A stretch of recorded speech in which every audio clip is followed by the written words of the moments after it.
አሁን የኢያሱ ጥያቄ አለህ ወይ ነው? አብረኸኝ እኔ አብሬ ሆናለሁ። ይቀናልሃል፣ ይሳካልሃል፣ ይከናወንልሃል። እግዚአብሔር ካንተ ጋር ካለ ምንም ነገር አብሮ ይኖራል። ከነሱ ጋር ጭቃ ማብኳት ፈርዖን ቤት ወርቅ ላይ ከመቀመጥ ይሻለኛል። ኢያሱም ሐዘን ይቀመጣል። ከሙሴ ቀጥሎ ማገልገል ሲቃይ ነው።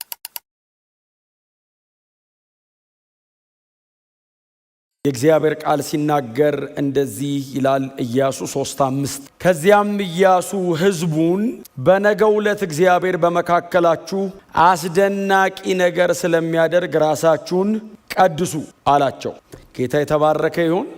የእግዚአብሔር ባሪያ ሙሴ ከሞተ በኋላ ይህንን አገልግሎት ወይንም ይህንን ሕዝብ ይዞ ወደ ከነአን መግባትን እግዚአብሔር በእጁ የሰጠው ለዚህ በጣም ታላቅ ለሆነው ኢያሱ ለተባለው የእስራኤል መሪ ነው። እና እግዚአብሔር እንግዲህ እንደምታውቁት መተካካት ነበረ፣ በእግዚአብሔር መንግስት ላይ መተካካት ነበረ። አንደኛው ሲያረጅ ወይንም አንደኛው ሪታየር ሲያደርግ ወይንም ደግሞ ልክ እንደዚህ ደግሞ አንደኛው ሲያንቀላፋ የሚቀጥለውን ሰው እግዚአብሔር ከሕዝብ መካከል ያነሳል፣ ይመርጣል። አንዳንዴ ደግሞ እያለም በላዩ ላይ ይቀባል። እንደምታውቁት ነው እንግዲህ እግዚአብሔር ሳኦል እያለ ዳዊትን ቀብቶታል።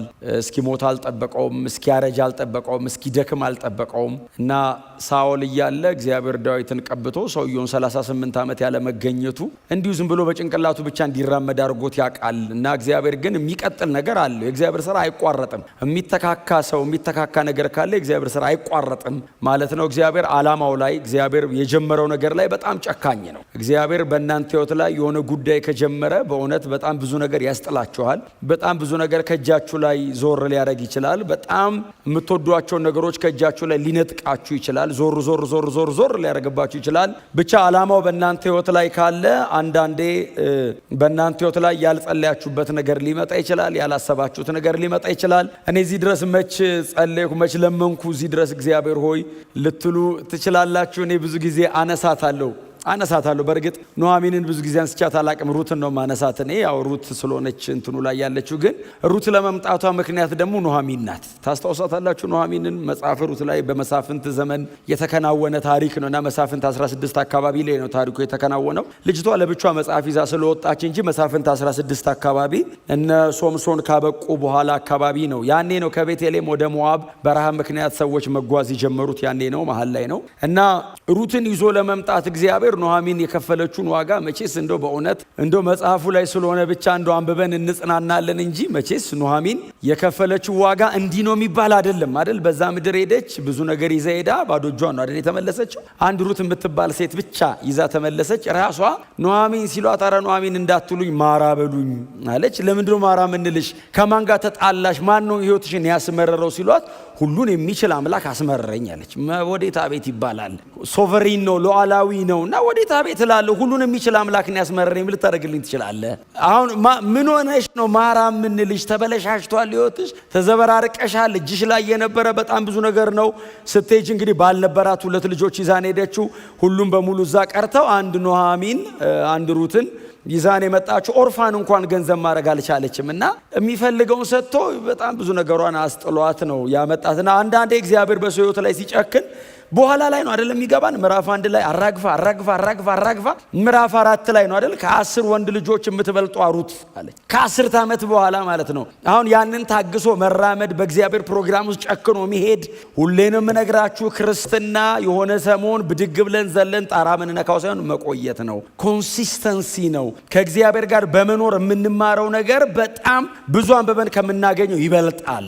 እና እንደዚህ መጽሐፍ ላይ ያሉ ሰዎች በጣም ብዙዎቹ ረጅም መንገድ ወካ አድርገው ከእግዚአብሔር ጋር አብረው ኖረው እግዚአብሔር ማን እንደሆነ በህይወታቸው ላይ ነው አግኝቶ ዲፋይን ያደረጉት። እግዚአብሔር ማለት ያሉትና ከነዛ ባለ ታሪኮች መካከል አንደኛው ዛሬ ይኸው እዚህ ያነበብነው ኢያሱ የሚባለው አውሴ ኢያሱ ይባላል። አውሴም ኢያሱም የራሱ ስም ነው። አውሴ ይባላል። አውሴም ድነት ማለት ነው። ኢያሱ ማለት እግዚአብሔር ያድናል ወይንም እግዚአብሔር ድነቴ ነው እንደማለት ነው። ሁለቱም አዳኝ ነው ድነት ነው። እና ይህንን ብላቴና እግዚአብሔር በሙሴ ምትክ እንዲሆን ከተመረጡት ከ12ቱ ነገድ አንዳንድ ሰዎች መካከል እግዚአብሔር አይኑን በዚህ ብላቴና ላይ ጣለበት። እንደምታውቁት ከግብጽ ምድር በብላቴንነታቸው ከወጡት መካከል ከ19 ዓመት በታች ከሆኑት መካከል ከነአን የገቡ ይሄ ልጅና ሌላኛው ደግሞ ካሌብ ይባላል። ሁለቱ ናቸው የገቡት። ያኛውንም እግዚአብሔር አይቶት ካሌብ እንደሌሎቹ አይደለም፣ ልዩ መንፈስ ላይ ያለበት አለ እግዚአብሔር። ስለዚህ የረገጠውን ምድር እንዲወርስ አረገዋለሁ ብሎ እግዚአብሔር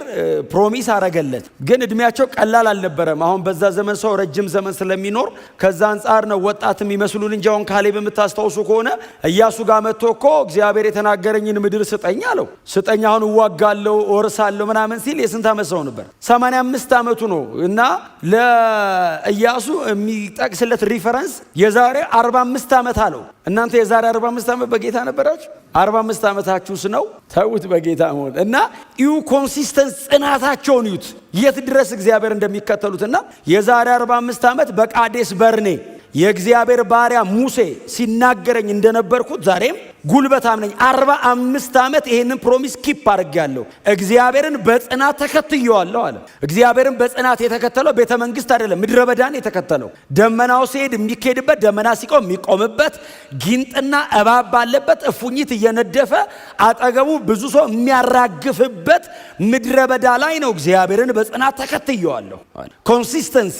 ስለዚህ እግዚአብሔር መጣና እንዲህ ያለ ባሪያዬ ካሌብ ልዩ መንፈስ አለ ላዩ ላይ እና አወርሰዋለሁ፣ የረገጠውን መሬት እሰጠዋለሁ አለ እግዚአብሔር። እና የታመንኩ ነው ለዚህ ሰው። እና ያ ካሌብና ይሄ ኢያሱ ሁለቱ ናቸው ወደ ከነዓን የመግባት እድል የነበራቸው። ሌላውስ በሙሉ ምድረ በዳ ቀርተዋል። ዛሬ የሚወርሰው ትውልድ በሙሉ ከግብፅ ሲወጣ ከ19 ዓመት በታች የሆነና ምድረ በዳ የተወለደ ነው በሙሉ። አንዳንዱ የዘጸአትን ታሪክ በስሚ ስሚን የሰማው፣ አንዳንዱ በጣም ልጅ ሆኖ ነው ያየው። የዛሬ 40 ዓመት ገደማ የተከናወነ ታሪክ ነው። ለአንዳንዶቹ ብለርድ እያደረገ ነው። ባህር ተከፍሎ ነበር በልጅነት ትዝ ይልሃል ስትለው ይመስለኛል ይላል። ከ19 ዓመት በታች ነው። ምናልባት የ10 ዓመት ልጅ ሊሆን ይችላል። ዛሬ 50 ዓመቱ ነው። በ10 ዓመት ትዝ ይልሃል ስትወጣ አያስታውስም። ግን እየተነገረኝ ነው የመጣሁት። ኢያሱስ ያስታውሰዋል፣ ያውቀዋል። በእግዚአብሔር ባሪያ በሙሴ እግር ስር እግር በእግር እየተከተለ ነው የመጣው። ዛሬ እግዚአብሔር የተናገራቸው ምድር ላይ ደርሰዋል።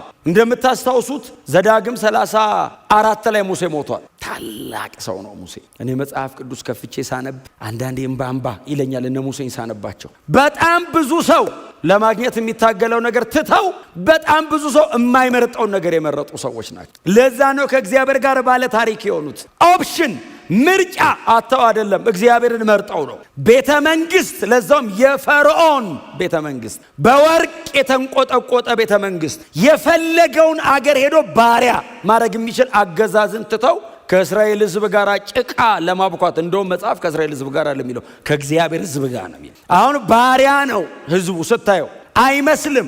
እግዚአብሔር ሲያየው ሕዝቤ ነው አለ። ሙሴ ያየውና የእግዚአብሔር ነው ሕዝብ። ከነሱ ጋር ጭቃ ማብኳት ፈርዖን ቤት ወርቅ ላይ ከመቀመጥ ይሻለኛል። የወሰነ ቀን የከፈለው ዋጋ ቀላል አይደለም። ጽናት ጎናቸው ነው። በጽናት ተከተለው በሉት፣ ንገሩት በደንብ በጽናት ተከተል። መንገዱ እንደዚህ በቀላሉ እንደምንነጋገረው አይነት ቀላል መንገድ አይደለም በእውነት ግን ደግሞ እግዚአብሔር ጸጋ አለ። ግን ዲተርምን መሆን ግን ይጠይቃል። ሰዎቹን የዋቸው ጨካኝ መንፈስ አልተሞሉ የተለየ ጸጋ ስጦታ የሌላቸው ላይ ሕግ ነው ገና ያለው። ለዛውም ሙሴ ሕግ ማያውቅም ገና ሕግ ተቀባዩ ራሱ ነው። ወስኖ ጨክኖ ትቶቶቶ ያንን ምድረ በዳ ሕዝቡን ይዞ አቋርጦት ወጣ። ሙሴ 40 ዓመት ሙሉ ወክ አረገ። ከቤተ መንግስት ወደ ምድረ በዳ የወጣ ሰው ሕዝቡን ከግብፅ ወደ ከነዓን ይዞ እየተጓዘ ሄደ። ሲሞት ዘዳግም 34ን እናንተ ጊዜ ስታገኙ አንብቡት። ሙሴ ያልጻፈው ኢያሱ ሊሆን ይችላል። የእግዚአብሔር ባሪያ ሙሴ ሞተ ይላል። ሲጻፍ ሙሴ ሞተ አይደለም የሚለው፣ የእግዚአብሔር ባሪያ ሙሴ ሞተ። ሲሞት ሰው ሲሞት ነው አይደል እውነቱ የሚጻፈው። በሕይወት እያለማ ምን ይለኛልም ተብሎ አንዳንዴ እና ሲሞት እንደዚህ አለ አይደል። አይኑ አልፈዘዘም፣ ጉልበቱ አልደነዘዘም፣ ብርቱ ነበር ሲሞት። በፈርዖንና በግብፅ ፊት በእስራኤል ልጆችና በምድረ በዳው መካከል እነዛን አስፈሪ ምልክቶችና ተአምራትን እንዳደረገ እግዚአብሔርን ፊት ለፊት እንዳዋራ እንደ ባሪያው እንደ ሙሴ ያለ የለም ተባለ። አየ ሙሴ ሲሞት እስራኤል ሐዘን መቀመጧ ብቻ አይደለም፣ ኢያሱም ሐዘን ይቀመጣል። ከሙሴ ቀጥሎ ማገልገል ሲቃይ ነው። ኦልሬዲ ሙሴ ያስቀመጠው ስታንዳርድ አለ። ወይ የሙሴ አይነት መሆን አለብህ ወይ መብለጥ አለብህ። አትሊስት የሙሴ አይነት መሆን አለብህ። የተለመደ የተቀመጠ ስታንዳርድ አለ። ለኢያሱም ሲቃይ ነው። ሕዝበ እስራኤልም በሙሉ ተሰብስበው መጥተው ያሉት እሱን ነው። ችግር የለውም አሉት፣ እንገዛልሃለን። ግን ከባሪያው ከሙሴ ጋር የነበረ እግዚአብሔር ብቻ ካንተ ጋር ይኑር፣ በቂ ኤክስፔሪየንስ አለ። 40 ዓመት ተከተለዋል ሙሴን እግር በእግር በጣም ብዙ ነገሮችን ሙሴ ሳይ አብረኸው አይተሃል። በሙሴ መጠን ባታይም አንተ ተራራ ግርጌ ቁጭ ብለህ እሱ ተራራ አናት ላይ ተቀምጦ የሆነ ብለርድ ቢያረግብም ብዥ ቢልብም አይተሃል። ይሄ ኤክስፔሪየንስ ችግር የለብህም። እምንጠይቅህ ያሻካኝ ነው የእግዚአብሔር ክብር ያንን ደመና አንተ ጋር ይኑር እንጂ እንገዛለን። አሁን የኢያሱ ጥያቄ አለህ ወይ ነው? አብረኸኝ እግዚአብሔር መጣና እንደዚህ ያለው ከባሪያዬ ከሙሴ ጋር እንደነበርኩኝ እንዲሁ ካንተ ጋር እሆናለሁ። አይዞ ክብር ለኢየሱስ ይሁን። አይዞ ግን ያው ታውቃለህ ዝም ብዬ እንደማለው ነው። እግዚአብሔር ከኔ ጋር ሁን ስለተባልኩ ብቻ መሆን አይነት አይደለሁም። እኔ ባሪያዬ ሙሴ ያዘዘን ትእዛዝ በቀንና በሌሊት አስብ፣ አሰላስል፣ ዓይንን ከዚህ ሕግ ላይ እንዳትነቅል፣ ፈቀቅ እንዳትል። እንደዛ ከሆነ እኔ አብሬ እሆናለሁ። ይቀናልሃል፣ ይሳካልሃል፣ ይከናወንልሃል። ቆንጆ ቀን ነው ስብከት የምሰብከው። የመከናወን የመቃናትና የስኬት ዓመት ይሁንላችሁ። አሜን በሉ። ግን ስኬት የእግዚአብሔርን ሕግ በመጠበቅ ሲሆን ጥሩ ነው። ስኬት በምኞት መሆን የለበትም። ይሳካልኛል ተብሎ አይሆንም። እንደዚህ አይነት ነገር የለም። የክርስትና ነው ፕሪንሲፕል አለ። እግዚአብሔር የሚፈልገውን ከኔ ሲያገኝ ነው ስኬት እንጂ ስኬት አንዳንድ ነገሮች አይደሉም። ስኬት እግዚአብሔር ከኔ ጋር መቆሙ ነው። እግዚአብሔር ካንተ ጋር ካለ ምንም ነገር አብሮ ይኖራል። ያለ እግዚአብሔር ብዙ ነገር ከሚኖር ምንም ነገር ሳይኖር እግዚአብሔር ከኛ ጋር ቢሆን ለውድድርም ለንጽጽርም አይቀርብም። እናንተ ምርጫችሁ እንደሱ እንደሚሆን በጣም ተስፋ አደርጋለሁ። ክብር ለኢየሱስ ይሁን። አብሬውን አለው ግን አለው ትእዛዜን ጠብቅ ብቻ አይደለም ያለው በቀንና በሌሊት አስብ አለው። ቀጥሎስ አሰላስል፣ እንደ ምልክት አድርገዋለሁ። እዚህ ላይ ያደርጋሉ አይሁዳን፣ እዚህ ጋር አድርገዋለሁ እና ዓይን ሁልጊዜ ሲያይ እዚህ ጋር ይይ ቶትህን፣ ዲዛይርህን፣ አፒታይትህን ኮንትሮል ያደርግልሃል። እዚህ ላይ ያደርግ። ቀጥሎ እዚህም ላይ አድርገው፣ አንጠልጥል፣ እንደ ምልክት አድርግ። ያየ በሙሉ ሲያይ ከሕግ ውጭ እንዳያዋራህ ዲሲፕሊን ሁን አለው እግዚአብሔር። የፈለግከውን እንዳትሆን ሕጉ የሚጠይቅን ስጠው። ያኔ የምትፈልገውን በሙሉ ታገኛለህ። እስቲ አሜን በሏ። ኦልሬዲ እግዚአብሔር ይህንን የሚናገረው ለመረጠው ሰው ነው። አፖይንት ላረገው ሰው ነው። ሕዝቤን ትመራለህ ላለው ሰውዬን ይህንን ሁሉ ትእዛዝ የሚሰጠው። ትመራለህ ብለኝ የለይ? ኦልሬዲ በትሩን ሰጥተኛል፣ ወንበሩንም ሰጥተኛል። ሙሴም ሞቷል። እንደፈለግኩ አይቻልም። ክብሬ አብሮ አይሆንም። እኔን ከፈለግከኝ አለው እግዚአብሔር፣ በዚህ በኩል ሂድ። እኔ እዚህ ጋር ነው ያለሁት። እኔ የፈለግኩት መንገድ ላይ እየመጣ የሚያቋርጥ እግዚአብሔር የለም። የሚፈልገው መንገድ ላይ ነው የሚጠራኝ። አሜን በሏ። እና ከኢያሱ ጋር ዲል አድርገው ጨረሰው። አሁን ወደ ህዝቡ መጥቷል። የህዝቡ ልንገራችሁና ይብቃኝ። እስራኤል ወደ ከነዓን መጣች፣ ወደ ከነዓን ደረሰች። እንዳልኳችሁ በጣም ብዙ ህዝብ ነው። 1.2 ሚሊዮን አካባቢ ይመስለኛል። ዘውልቅ መጽሐፍ ላይ ሄዳችሁ ማንበብ ትችላላችሁ። 1.2 ሚሊዮን አካባቢ ነው። ወንዶቹ ብቻ 600 ሺህ ናቸው። ዘውልቅ ማለት ቁጥሮች አይደል? ትርጉሙ ነምበርስ ቁጥሮች እንደማለት ነው። ዘውልቅ ምዕራፍ 1 ላይ እና የመጨረሻው ምዕራፍ ላይ ሁለቱም ጋር ስታቲስቲክስ አለ። ይቆጠራል ህዝብ ስታቲስቲክስ ሲቀመጥ ምዕራፍ የመጀመሪያዎቹ ምዕራፍ ላይ ያለው ቁጥርና መጨረሻ ላይ ያለው ቁጥር ተመጣጣኝ ነው። የዘውልቅ መጽሐፍ ማለት ከአምስቱ የሙሴ መጽሐፍት መካከል በሳይዝ ትንሹ ነው። ረጅም ዓመት ግን እሱ ነው። 38 ዓመት ተኩል ነው ዘውልቅ መጽሐፍ። እነ ዘጸአት፣ እነ ዘሌዋውያን፣ እነ ዘዳግም ምናምን ባይዘው 1 ዓመት ተኩል አይሞሉም። 38 ዓመት ተኩል ዘውልቅ ነው። የእስራኤል ግን በጣም አጭሯ መጽሐፍ እሱ ነው። ብዙ ህዝብ አልቆ አዲሱ ትውልድ የተተካበት መጽሐፍ ነው እና የወጣውን ህዝብ ተክቶ እግዚአብሔር ከስራ አውጥቷል። ሌላ እና ህዝበ እስራኤል ዮርዳኖስ ጋር መጥተዋል እና ዮርዳኖስ ፊታቸው ቆሟል። እንግዲህ የተወሰኑ እንዳልኳቸው ነው። አንዳንዶቹ በጣም ብዥ ያለባቸው ቀይ ባህር ሲከፈል ትዝ ይላቸዋል እና ኢያሱን አይ ቲንክ ቼክ ያደርጉታል። የዛሬ 40 ዓመት ቀይ ባህር ተከፍሎ ነበር አይደል ይሉታል። ዮርዳኖስ ፊታችን ቆሟል። ምን ታስባለህ? እግዚአብሔር መጣና ኢያሱ እንደዚህ ያለው ይሄን ህዝብ ይዘህ ዮርዳኖስን ትሻገራለህ አለው። እኔ እኮ እግዚአብሔር እኮ ድፍን ነገር እኮ ነው የሚናገረው። አሁን አከፋፈሉ እንዲህ ነው። ስትከፍለው እንደዚህ ነው፣ በዚህ በኩል አድርግ አይልም። ይዘው ትሻገራለህ ነው ያለው። 1.2 ሚሊዮን ሰው በምን ጀልባ ነው የምትወስደው? የዛሬ 3400 ዓመት ምን አይነት መርከብ ብታዘጋጅ ይዞት ደግሞ ዮርዳኖስ ነው። ዮርዳኖስን እንዴ እዚህ ሰፈር ወንዝ ሲሞላ እኛ ጀርባ ያለው ወንዝ ሲሞላ ቀላል ነው እንዴ? ዮርዳኖስ ስሙ ራሱ ሞትና ፍርድ ነው። ባይዚ ትርጉሙ ዮርዳኖስ ማለት ሞትና ፍርድ ማለት። ይዘው ትሻገራለህ አለው። ኢያሱስ እሺ አለ። የእግዚአብሔር ባሪያ ሙሴ ከእግዚአብሔር ጋር ያለው መንገድ አይቷላ። እሺ አለ። የእስራኤል የህዝብ አለቆች በእስራኤል መካከል በህዝቡ መካከል መንቀሳቀስ ጀመሩ። ምዕራፍ 3 ላይ በህዝቡ መካከል መንቀሳቀስ ጀመሩ። ቀድመው እነዛ ሰላዮች ገብተው ምዕራፍ 2 ላይ ረአብ ጋር ጨርሰው ወጥተዋል። የከተማይቱን ሁኔታ ኢያሪኮን፣ ከነዓናውያን 7ቱ ነገስታትን ሰልለዋል እና ጥላቸው ከላያቸው መገፈፉን በእስራኤል አምላክ ልባቸው መራዱን እስራኤል እየተጠበቀች እንደሆነ ቀድመው መጥተው ለኢያሱ ነግረውታል። ከፊታቸው ያለው ቻሌንጅ ዮርዳኖስ ነው። የእስራኤል አለቆች በሕዝቡ መካከል እየተንቀሳቀሱ በየነገዱ እንዲቀመጡ አረጓቸውና እንደዚህ ያውላቸው፣ ከዚህ በፊት ሄዳችሁ የማታውቁትን መንገድ ከዚህ በኋላ ልትሄዱ ነው። አሁን ከዚህ በኋላ የምትሄዱትን መንገድ ከዚህ በፊት አልመጣችሁበትም፣ አዲስ ነው ይሄ መንገድ። እስከ ዛሬ ድረስ 38 ዓመት ተኩል እዛ የዞራችሁት ቃዴስ በርኔ ሲና ምድረ በዳ ላይ አንድ ተራራ ነው 38 ዓመት ተኩል የዞራችሁት። ከዚህ በኋላ የምትሄዱት የለመዳችሁትን አይደለም። ስለዚህ ደመናውን በጥንቃቄ ተከተሉት አሏቸው። ደመናው ካልተንቀሳቀሰ እንዳትንቀሳቀሱ፣ ደመናው ከተንቀሳቀሰ እንዳትቆዩ። ሕዝበ እስራኤል በንቃት ሲጠብቅ የእግዚአብሔር ባሪያ ኢያሱ ድፍን ሕዝቡን ሰበሰበና እንደዚህ አላቸው፣ አምላካችሁ እግዚአብሔር ነገ በመካከላችሁ ድንቅን ነገር ያደርጋልና እናንተ ዛሬ ተቀደሱ። በጣም በታላቅ ትሕትና ጎናችን ያለውን ሰው ተቀደስ በሉት። ዝም ብላችሁ በሉት፣ ድገሙት እስቲ። ዝም ብላችሁ ጠይቁት፣ ቅድስና እንዴት ነው በሉት። ህይወት እንዴት ነው የምትጠይቁት? 2018 እንቀይረው እስቲ። ነገ አለ። መቼ? ነገ አምላካችሁ እግዚአብሔር በመካከላችሁ ያልፋል። የሚያልፈው ድንቅ ነገር ሊያደርግ ነው። ሊገላችሁ አይደለም፣ ሊያጠፋ አይደለም፣ ሊፈርድ አይደለም። ድንቅ ነገር ሊያደርግ ነው። ተአምራት እግዚአብሔር ሊሰራ ነው። ግን ይሄ እግዚአብሔር ነገ ብሎ ቀጥሯል። እግዚአብሔር ደግሞ ቅዱስ ነው፣ ክቡር ነው፣ ንጹሕ ነው። በመካከላችሁ ሲያልፍ እርም እንዳያገኝ ዛሬ ጨርሳችሁ ደሩ። የመንጻት ሥርዓት ፈጽሙ ዛሬ አላችሁ። ታጠቡ፣ እላያችሁ ላይ ያለ እርም ነገር ካለ አስወግዱ፣ በንጽህና ቁሙ። አጠገባችሁ ካለ ሰው ጋር ያለ ነገር ካለ ፍቱ፣ ጨርሱ። በውስጣችሁም በደጃችሁም በእግዚአብሔር ፊት ቅዱሳን ሁኑ። እግዚአብሔር ቅዱስ ነው። ያለ ቅድስና ሰው እግዚአብሔርን ደስ ሊያሰኘው አይችልም። ያለ ቅድስና እግዚአብሔርን ማየት አይቻልም። እግዚአብሔር ቅዱስ ነው። ይመጣል። ነገ የሚመጣው ተአምር ሊያደርግ ነው፣ ሊቀስፍ አይደለም። በምድረ በዳ እንዳያችሁት ሊያስወርሳችሁ ነው የሚመጣው። ከነዓናው ልትገቡ ነው። በር ላይ ነው ያላችሁት። ነጋው ዮርዳኖስ አለ ከፊታቸው። ኢያሪኮ አለች። ተአምር ሊያደርግ ነው። እኛ ምን እናርግ? ተቀደሱ። እኛ ምን እናርግ? አስተካክሉ። አረማመዳችሁን፣ አካሄዳችሁን አስተካክሉ። እግዚአብሔርና ሌላ ነገር ሚክስ እንዳታረጉ። ምናልባት በምድረ በዳ ተከታትሏችሁ የመጣ የግብፅ ጣዖት ካለ፣ ምድረ በዳ ያልተራገፈ ነገር ካለ አራግፉ ዛሬ። ለምን? እግዚአብሔር ነገ በመካከላችሁ ይመጣል። ክብር ለኢየሱስ ይሁን። የእግዚአብሔርን መምጣት የማይፈልግ እግዚአብሔር እንዲመጣ እግዚአብሔር የተለየ ነገር እንዲያደርግ የማይጓጓ ሰው የለም። እግዚአብሔር ደግሞ የሚጠይቀውና የሚፈልገው ነገር ደግሞ አለ ሁልጊዜ ከኛ።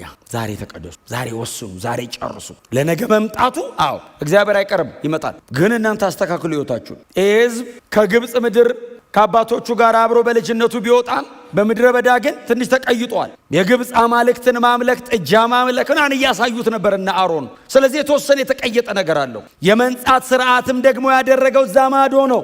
ግርዘትንም የፈጸሙት ገና ድሮ ነው። ከዚህ በኋላ ነው ግርዘት ራሱ የሚፈጸመው ጌልጌላ። እና በጣም ብዙ የተቀየጠ ነገር አለ።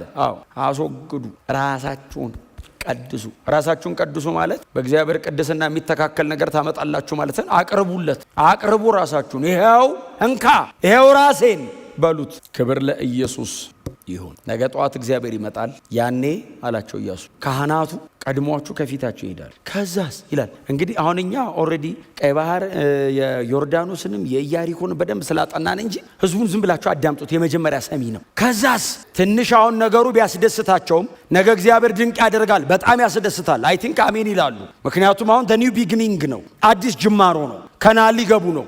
አባቶቻቸው ሲጠብቁት የነበረው ልጆቻቸው ሊይዙት ነው። በምድረ በዳ ሁሌ ከሙሴ አፍ አይጠፋም። የሁሉ ምልክት ሲደረግ ሙሴ እዚህ እንቆይ አይልም፣ ወደ ከነዓን ይላል። የሁሉ ታምራሲ ወደ ከነዓን። ዛሬ አየ ሊቀበሉ ነው ከነዓንን። በቃ መጨረሻ ላይ ደርሳቸዋል። መዝጊያችሁ ላይ ናቸው። በጣም ያስደስታል። ይሄንን ደግሞ ፍጹም ለማድረግ እግዚአብሔር ነገ ይመጣል፣ ታምራት ያደርጋል፣ ድንቅ ነገር ይሆናል በመካከላችሁ። ግን ዛሬ እናንተ በንጹህ ሕይወት ጠብቁት፣ አታስነኩ። ራሳችሁን ጠብቁት በጥንቃቄ። ሕጉ የሚለውን አድርጉት።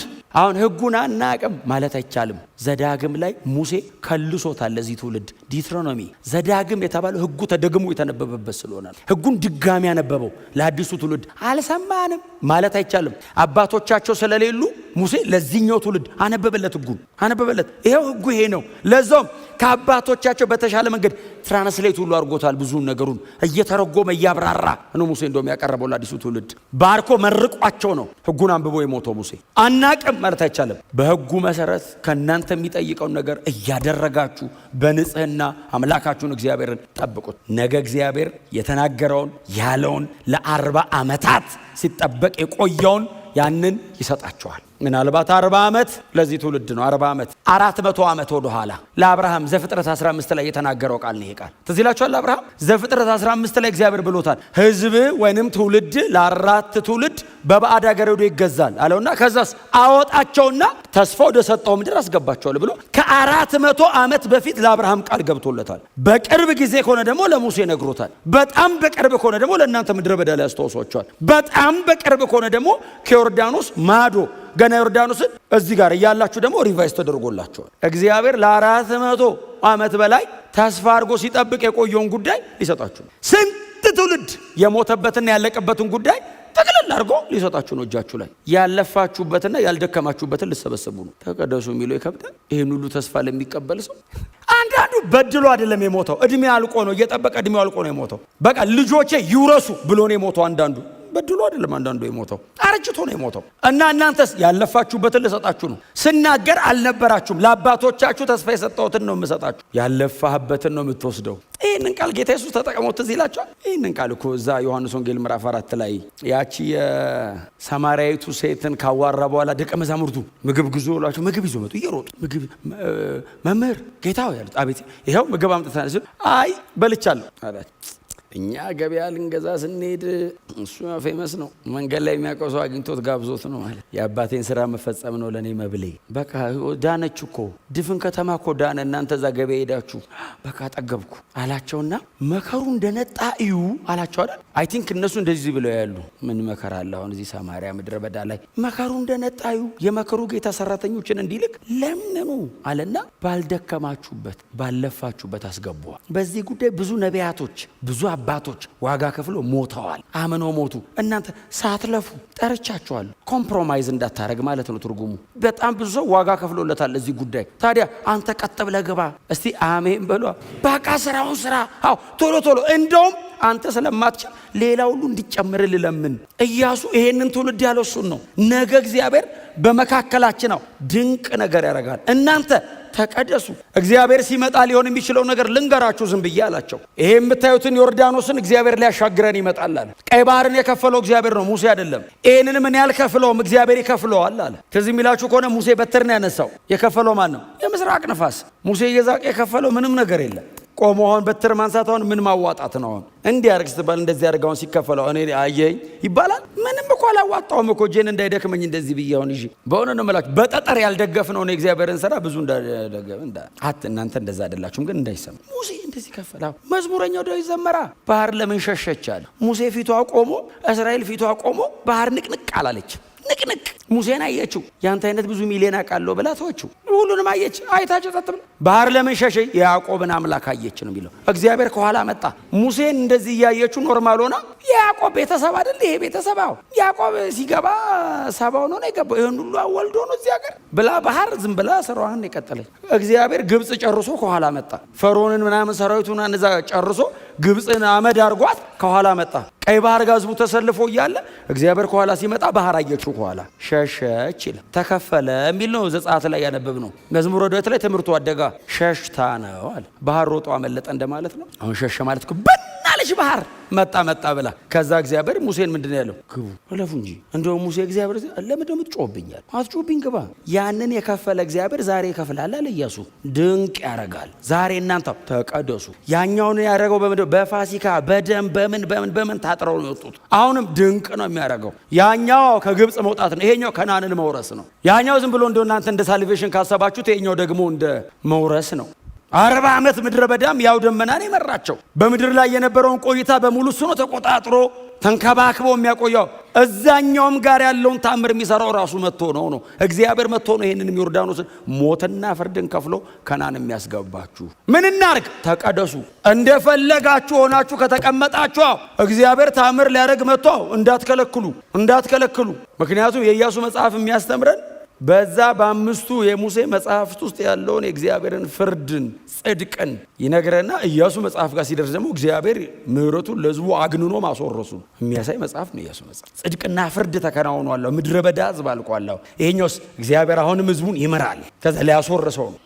ግን እንደው ዝም ብሎ ዮርዳኖስን ስለማትሻገሩ ከተቀደሳችሁ በኋላም ግን ኢንስትራክሽንስ አሉ፣ የተወሰኑ ደግሞ መመሪያዎች አሉ። ተጠንቀቁ። ምን እናርግ ኢያሱ ሲሉት ካህናት ታቦቱን ተሸክመው ከፊታችሁ ሲሄዱ 2000 ክንድ ያክል በመካከላችሁ ርቀት ይኑር፣ ዝም ብላችሁ እንዳትጠጉት እግዚአብሔር። ከዛ ካህናቱ ይገቡና እግራቸውን ወንዙ ውስጥ ያስቆማሉ። ልክ እነሱ እግራቸው ሲቆም ወንዙ ሲከፈል ያኔ ሁላችሁም ትሻገራል፣ እግዚአብሔር ለአባቶቻችሁ የማለው ምድር ላይ ትገባ። ይህንን ነገራቸው። ጨር እግዚአብሔር መጣ።